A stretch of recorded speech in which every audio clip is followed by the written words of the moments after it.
दोस्तों जय माता की। और आज नवरात्रे हैं, नवरात्रे आज से शुरू हैं। तो दुर्गा पूजा के अवसर पर हम देवी के 9 रूपों के बारे में आपको बताएंगे।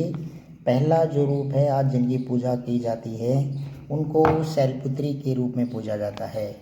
जो माँ दुर्गा को सर्वप्रथम शैलपुत्री के रूप में पूजा जाता है।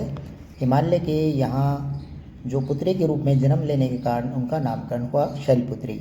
इनका वाहन वृषभ है, इसलिए यह देवी वर्षारूढ़ा के नाम से भी जानी जाती हैं। इस देवी ने दाएं हाथ में त्रिशूल धारण कर रखा है तथा बाएं हाथ में कमल सुशोभित है। यही देवी प्रथम दुर्गा हैं, यही सती के नाम से भी जानी जाती हैं। इनके बारे में एक मार्मिक कहानी है। एक बार जब राजा दक्ष प्रजापति ने यज्ञ किया तो सभी देवताओं को आमंत्रित किया। उन्होंने केवल भगवान शंकर को आमंत्रित नहीं किया था। जब देवी ने शंकर जी को चलने के लिए कहा तो भगवान शंकर कहते हैं कि हमें वहाँ से निमंत्रण नहीं आया है तो हमारा वहाँ जाना उचित नहीं है। बट फिर भी सती का प्रबल आग्रह देकर शंकर जी ने केवल देवी माँ को जाने की अनुमति दे दी।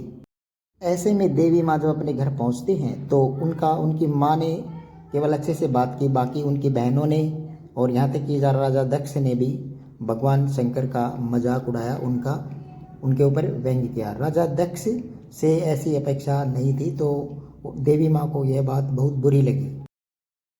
तो इसके बाद जो माता सती हैं उनको शिव का अपमान सहन नहीं हुआ और उन्होंने यज्ञ की ज्वाला में अपने आप को भस्म कर लिया, अपने आप को यज्ञ की अग्नि में झोंक दिया।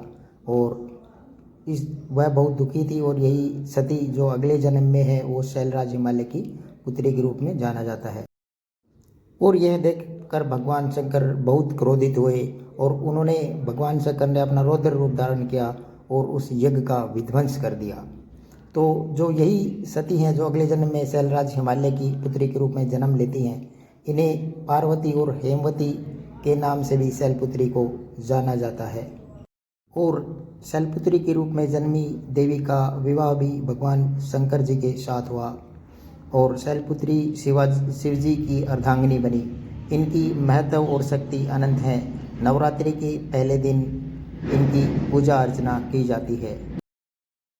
और गाय पर सवार माँ शैलपुत्री चंद्रमा को धारण करती हैं। धार्मिक मान्यताओं के अनुसार माँ शैलपुत्री की आराधना करने से जातक की कुंडली में चंद्र दोष ठीक होता है।